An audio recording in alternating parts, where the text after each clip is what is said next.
साथियों जय हिंद। भारतीय सर की क्लास में आप लोगों का स्वागत है। हमारी यूट्यूब आईडी है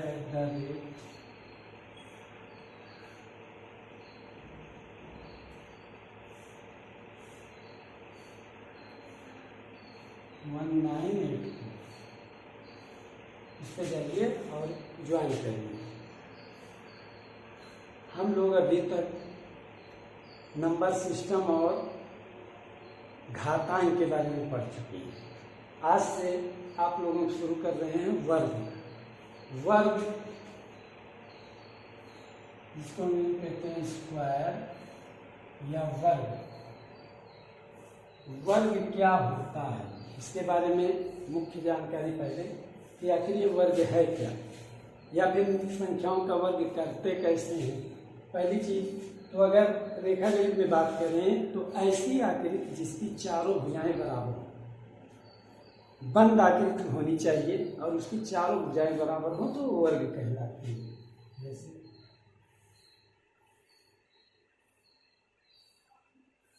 इस तरह से कोई आकृति है A B C D और AB बराबर BC बराबर CD बराबर DA, चारों भुजाएं बराबर हो तो वर्ग कहलाती है। ऐसी बंद आकृति जिसकी चारों भुजाएं बराबर हो और प्रत्येक कोण समकोण हो वर्ग कहलाती है। तो ये तो हुई वर्ग की ज्योमेट्रिकल डेफिनेशन। ज्यामिति में इस तरह से किसी संख्या का वर्ग करते कैसे हैं। किसी संख्या का वर्ग करने के लिए अंकगणित में जब हम पढ़ते हैं वर्ग तथा वर्गमूल, ये वर्ग जानेंगे उसके बाद वर्गमूल ज्ञात करना सीखेंगे। किसी संख्या का वर्ग करने के लिए हम उस संख्या को दो बार गुणा करते हैं। जैसे 1 का वर्ग करना है तो 1 गुणा 1 या जाएगा 1। 2 का स्क्वायर या वर्ग करना है तो 2 गुणा 2 गुणा 4। अभी हम लोग घातांक पढ़ चुके हैं। 2 घात लगा देते हैं किसी भी संख्या के ऊपर तो उसका वर्ग हो जाती है, वर्ग कहलाती है। और 2 बार उस नंबर का गुणा करते हैं। हम लोग जानते हैं बेस का ही गुणा करते हैं। घातांक बताता है कितनी बार गुणा करना है। इसी तरह से 3 स्क्वायर होगा 3 × 3 3 का 9। 4 का वर्ग होगा 4 गुणा 4 4 चौक 16। 5 का वर्ग होगा 5 गुणा 5 25। 6 का वर्ग 6 गुणा 6 कितना हो जाएगा 36। 7 का वर्ग 7 गुणा 7 कितना हो जाएगा 49। हाँ बोलते रहिए। 8 का वर्ग 8 गुणा 8 8 अठाई 64। 9 का स्क्वायर 9 गुणा 9 9 9 81। 10 का स्क्वायर 10 गुणा 10 10 10 100। इसी तरह से बढ़ते जाते हैं। 11 का स्क्वायर 11 गुणा 11 ये हो जाएगा 121। 12 का स्क्वायर 12 गुणा 12 ये हो जाएगा 144। 13 का स्क्वायर 13 गुणा 13 इस तरह से हो जाएगा 169 बराबर कितना हो जाएगा 169।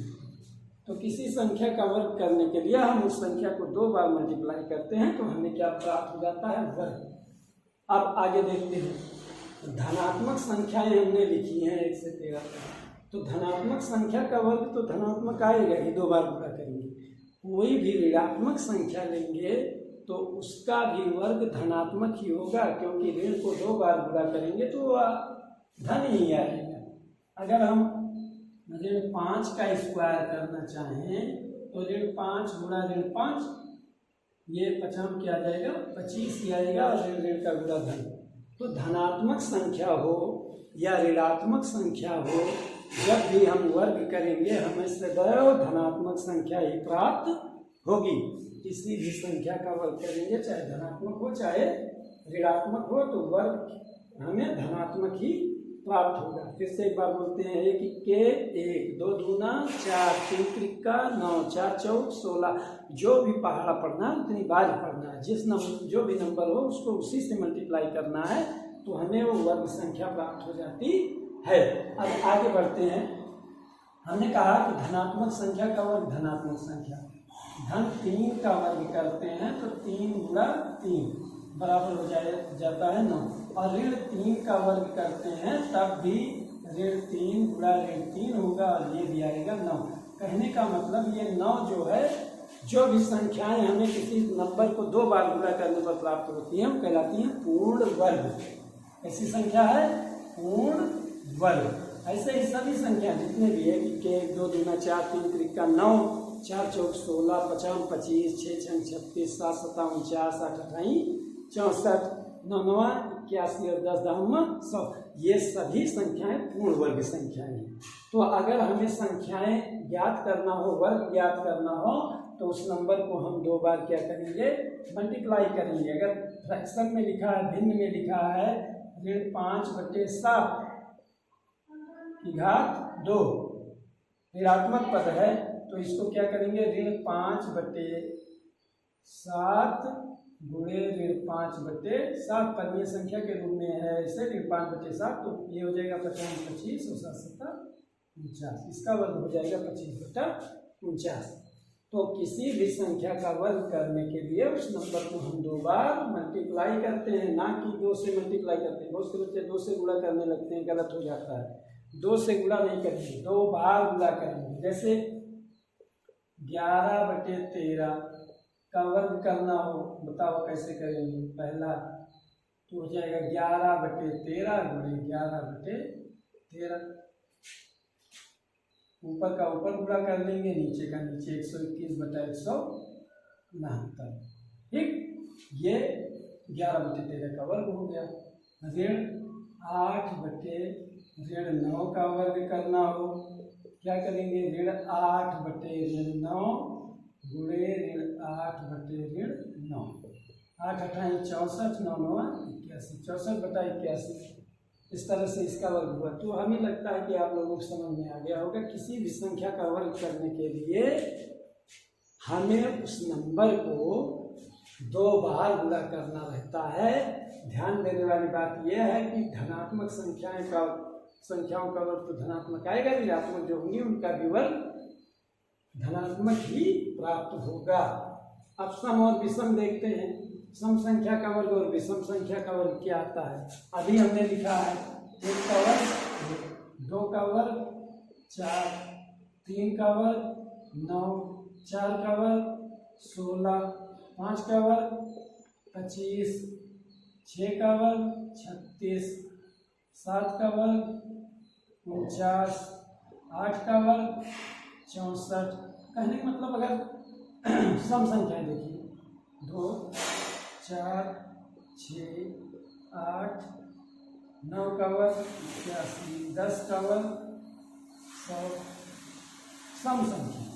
अगर संख्या सम है तो उसका वर्ग सम, और संख्या विषम है तो उसका वर्ग विषम प्राप्त होता है।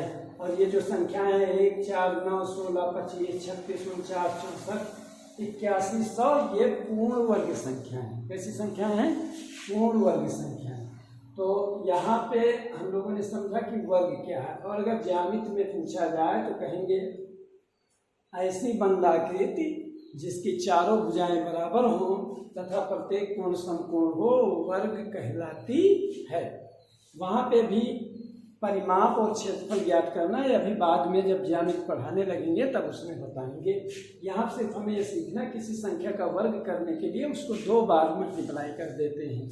अब 2 बार जब गुणा कर देते हैं तो जो संख्या प्राप्त होती है वो एक पूर्ण वर्ग संख्या प्राप्त होती है। प्यारे बच्चों ध्यान लगाते रहिए, क्योंकि एजुकेशन से बड़ा कुछ है नहीं। शिक्षा ही हमें सब कुछ दे सकती है। महान दार्शनिक अरस्तु ने शिक्षा के बारे में कहा था, education is the process to create sound mind in the sound body. कहने का मतलब शिक्षा के द्वारा ही हम शिक्षा वो है जिसके द्वारा हम स्वस्थ शरीर में स्वस्थ मस्तिष्क का निवास होता है। स्वस्थ शरीर में स्वस्थ मस्तिष्क, और भी बहुत चीज़ें हैं, लेकिन according to Aristotle education is the process to create sound mind in the sound body. तो इस पर ध्यान रखिए, शिक्षा बहुत ही ज़रूरी है हम लोगों के लिए। हम अपना भविष्य केवल और केवल एक ही विकल्प है, एजुकेशन। अच्छे से पढ़ते रहिए। हाँ, वर्ग हो गया। अब वर्ग के बाद आता है वर्गमूल। वर्गमूल स्क्वायर रूट, इसी में आगे बढ़ा देते हैं स्क्वायर रूट। वर्गमूल क्या होता है? स्क्वायर रूट, वर्गमूल।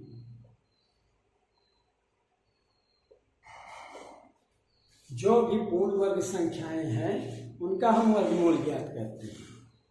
अब वर्गमूल ज्ञात करने की दो विधियां हैं, गुणनखंड विधि और भाग विधि। गुणनखंड विधि, पहले तो हम गुणनखंड विधि सीखेंगे, और जब गुणनखंड विधि सीखेंगे तो उसमें आता है अभाज्य गुणनखंड। कैसा गुणनखंड? अभाज्य गुणनखंड। अभाज्य बता चुके हैं, ऐसी संख्याएं जिनके केवल दो गुणनखंड हो, जो केवल दो संख्याओं से करती हो, या तो स्वयं से करते हैं तो अपने आप से, वो अभाज्य संख्याएं कहलाती हैं। बाकी सभी भाज्य संख्याएं हैं। तो अभाज्य गुणनखंड जब करते हैं गुणनखंड विधि में, तो अभाज्य संख्याएं ही देते हैं। अभाज्य संख्याएं, अभाज्य संख्याएं, ऐसी संख्याएं जिनके केवल दो गुणनखंड हों, वो अभाज्य संख्याएं कहलाती हैं। 2, 3, 5, 7, 11 ऐसे बढ़ते जाएंगे। अभाज्य संख्याएं लेंगे जिनके केवल दो गुणनखंड हों, 13, 17, 19, 20 तक की अभाज्य संख्या में लेंगे। 2 से काटने का प्रयास करेंगे संख्या को, फिर 3 से, फिर 5 पे जाएंगे, फिर 7 पे जाएंगे, इस तरह से करते जाएंगे। और अभाज्य गुणनखंड के माध्यम से हम गुणनखंड विधि द्वारा संख्याओं का वर्गमूल ज्ञात करना सीखेंगे। जैसे एक संख्या लेते हैं 1024, इसका अभाज्य गुणनखंड विधि से। अब अभाज्य गुणनखंड करेंगे कैसे? ऐसे लाइन खींच देंगे, वर्गमूल ज्ञात करने गुणनखंड। 2 से काटेंगे, 2 पंचे 10, 2 एक कम 2, 2 दूना 4, 512 हो गया। 2 से भाग देने पर संख्या आधी हो जाती है। 1/2 का मतलब आधा। 2 दूना 4, 1 बचा 11, 2 पंचे 10, 2 छंग 12। फिर 2 से करेंगे तो 2 एक कम 2, 2 दूना 4, 2 अठे 16, 2 छंग 12, 2 चौक 8, 64 हो गया। फिर 2 से काटेंगे 32 आ जाएगा। 2 से काटेंगे 16 होगा। फिर 16 का आधा 8, 2 से डिवाइड करिए 4, फिर 2 से 2, 2 एक कम। इस तरह से अभाज्य गुणनखंड जब हम बनाएंगे तो 1, 2, 3, 4, 5, 6, 7, 8, 9, 10 बार 2 से संख्या कटेगी और इसको लिखेंगे 1024 बराबर 1, 2, 3, 4, 5, 6, 7, 8, 9, 10। अब क्या करना है? अभाज्य गुणनखंड बनाने के बाद कुछ नहीं करना है। घात 2 रहता है, वर्ग का मतलब किसी संख्या को 2 बार गुणा करना।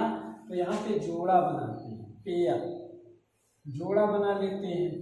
और जोड़ा जब बना लेते हैं तो जितने भी जोड़े हैं, अब यहाँ इतना बनाने के बाद तभी इसका हमें वर्गमूल ज्ञात करना है। तो इस तरह से चिन्ह बनता है। स्क्वायर रूट का जो चिन्ह है ये ऐसे ऐसे ऐसे और ऐसे, ये वर्गमूल का चिन्ह है। इसे बना देंगे तो वर्गमूल का चिन्ह। किसका वर्गमूल निकाल रहे हैं? 1024 का। जब वर्गमूल लेते हैं, अब या तो यहाँ पे भी लगाइए, पूरे में लगाइए, यहाँ पे लगाइए, और उसके बाद जोड़े में से एक एक ले लीजिए और वर्गमूल हो जाएगा। 2 बार 3, 4 और 5 सब का गुणा कर दीजिए। 2 दूना 4, दूना 8, दूना 16, दूना 32। अब यहाँ ध्यान देने वाली बात यह है कि 1024 का वर्गमूल, जब भी किसी नंबर का, किसी संख्या का वर्गमूल लेंगे तो वो धनात्मक भी आएगा और ऋणात्मक भी आएगा। आप पूछिए क्यों? क्यों धनात्मक और ऋणात्मक दोनों आता है? क्योंकि धन 32 का जब वर्ग करेंगे तब भी 1024 आएगा, और ऋण 32 का वर्ग करेंगे तब भी 1024 आएगा। कोई भी संख्या हो, चाहे धनात्मक हो चाहे ऋणात्मक हो, उसका वर्ग करने पर हमें धनात्मक ही प्राप्त होता है। इसलिए किसी भी संख्या का जब वर्गमूल लेते हैं तो प्लस और माइनस दोनों होता है। हाँ, प्रश्न में जब कहे कि धनात्मक वर्गमूल ज्ञात कीजिए तो धनात्मक ही लिखिए। वर्गमूल ज्ञात करने के लिए कहे ऑप्शन में केवल धनात्मक संख्या है, धनात्मक ही लिखिए। लेकिन जब भी इस तरह से दिया है कि सवाल इसको हल करिए तो उसमें हमारा आंसर प्लस माइनस दोनों आएगा, क्योंकि धनात्मक और ऋणात्मक दोनों संख्याओं का वर्ग करेंगे तो धनात्मक संख्या ही मिलेगी, और उस संख्या का जब वर्गमूल लेंगे तो हमें प्लस और माइनस दोनों लिखना है। इसको नोट करना चाहिए, नोट करिए जल्दी से या स्क्रीनशॉट लीजिए।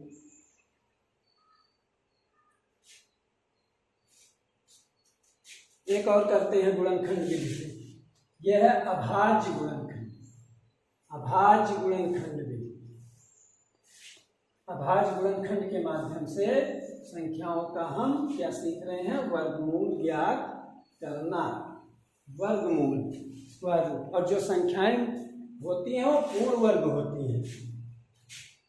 4225 एक संख्या है 4225, इसका अभाज्य गुणनखंड बनाने का प्रयास करते हैं। देखो इकाई पे 2 है तो 2 से 2 है तभी कटेगी, 0 2 4 6 8 है तो यहाँ पे इकाई पे 5 है, इसलिए 2 के आगे जाएंगे। अगली जो अभाज्य संख्या है 3 है, और 3 से कटने की पहचान देखिए बिल्कुल आसान है। जोड़ेंगे संख्याओं को, 5 2 7 2 9 4 13। अब 3 से भी ये कटने वाली नहीं है, और 3 से नहीं कटने वाली है तो अगली संख्या है 5। 5 से किसी भी संख्या के कटने की पहचान यह है कि इकाई पे 0 हो या 5 हो। तो यहाँ पे 5 है, ये 5 से काटेंगे, 5 8 40, 2 बचा 22 बना, 5 4 20, फिर 2 बचा 25, 5 25, फिर 5 से काटेंगे, 5 1 कम 5, 3 बचा 34, 5 6 30, 4 बचा 45, 5 9 45, ये 5 से कट गया 2 बार। हाँ एक चीज ध्यान देना है, जब भी अभाज्य गुणनखंड बनाएंगे वर्गमूल में पेयर जरूर मिलेगा। अगर हमें पेयर नहीं मिल रहा है, जोड़ा नहीं मिल रहा है, तो इसका मतलब कहीं ना कहीं गलती कर रहे हैं। ध्यान देना, जोड़ा जरूर मिलेगा। 169 अभी हम बता दिए हैं, 11 121 और 13 का वर्ग होता है 169, तो 13 से कटेगी और 13 आ जाएगा, 13 के 13, 13 3 39, फिर 13 से काटेंगे, 13 1 13। तो 4225 का अभाज्य गुणनखंड हो गया 5 × 5 × 13 × 13। और जब इसका वर्गमूल या पेयर बनाएंगे, 5 का एक पेयर है, एक 13 का, 4225 बराबर हो गया 5 × 13, 13 बचे 65 प्लस माइनस 65, ये इसका वर्गमूल हो गया। तो इस तरह से हम संख्याओं के वर्गमूल ज्ञात करना सीखेंगे। नोट करिए जल्दी से, आप कुछ संख्याएं लिख रहे हैं, इनके आप लोग अभाज्य गुणनखंड के माध्यम से वर्गमूल करने का प्रयास करिएगा और अपनी किताब के सवालों को लगाइएगा। एक बार फिर से रिपीट कर देते हैं, आज की क्लास में हमने सीखा कि वर्ग क्या होता है। ऐसी बंधाकृति जिसकी चारों भुजाएं बराबर हो तथा प्रत्येक कोण समकोण हो, वर्ग कहलाती है। फिर किसी भी नंबर का वर्ग करेंगे कैसे, उस संख्या को 2 बार गुणा करेंगे। धनात्मक संख्या का वर्ग धनात्मक तथा ऋणात्मक संख्या का वर्ग भी धनात्मक ही प्राप्त होता है। कहने का मतलब चाहे धनात्मक संख्या हो चाहे ऋणात्मक, वर्ग सदैव धनात्मक प्राप्त होता है। फिर वर्गमूल हम लोगों ने सीखा, वर्गमूल क्या होता है, अंग्रेजी बोलते हैं स्क्वायर रूट। तो किसी भी संख्या का वर्गमूल ज्ञात करने के लिए 2 विधियां हैं, गुणनखंड विधि और भाग विधि। तो गुणनखंड विधि से हमने वर्गमूल सीखा, उसमें पहला काम हम सर्वप्रथम अभाज्य गुणनखंड करते हैं और अभाज्य गुणनखंडों का फिर जोड़ा बनाते हैं। जोड़े में से एक एक संख्याएं ले लेते हैं और सबको गुणा करके लिख लेते हैं, तो हो जाता है उसका वर्गमूल। अब कुछ संख्याएं हम लिख रहे हैं, इनका वर्गमूल ज्ञात करने का आप लोग प्रयास करिएगा, लगाइएगा। 2401 गुणनखंड विधि से वर्गमूल ज्ञात कीजिए, गुणनखंड विधि से वर्गमूल ज्ञात कीजिए इनका। 2704 2704, 4356, 4356 और 5184। ये कुछ संख्याएं हम लिख दिए हैं बोर्ड पे। इनका अभाज्य गुणनखंड बनाइए और वर्गमूल ज्ञात कीजिए। वर्गमूल निकालिएगा, प्लस माइनस दोनों लिखिएगा। आज की क्लास में इतना ही। हंसते रहिए, मुस्कुराते रहिए और मैथमेटिक्स पढ़ते रहिए और अपने शरीर को स्वस्थ भी बनाते रहिए। उसके लिए रोज योगा, व्यायाम ये करते रहिए, क्योंकि अकॉर्डिंग टू अरिस्टोटल स्वस्थ शरीर में ही स्वस्थ मस्तिष्क का वास होता है। धन्यवाद दोस्तों, गुड बाय।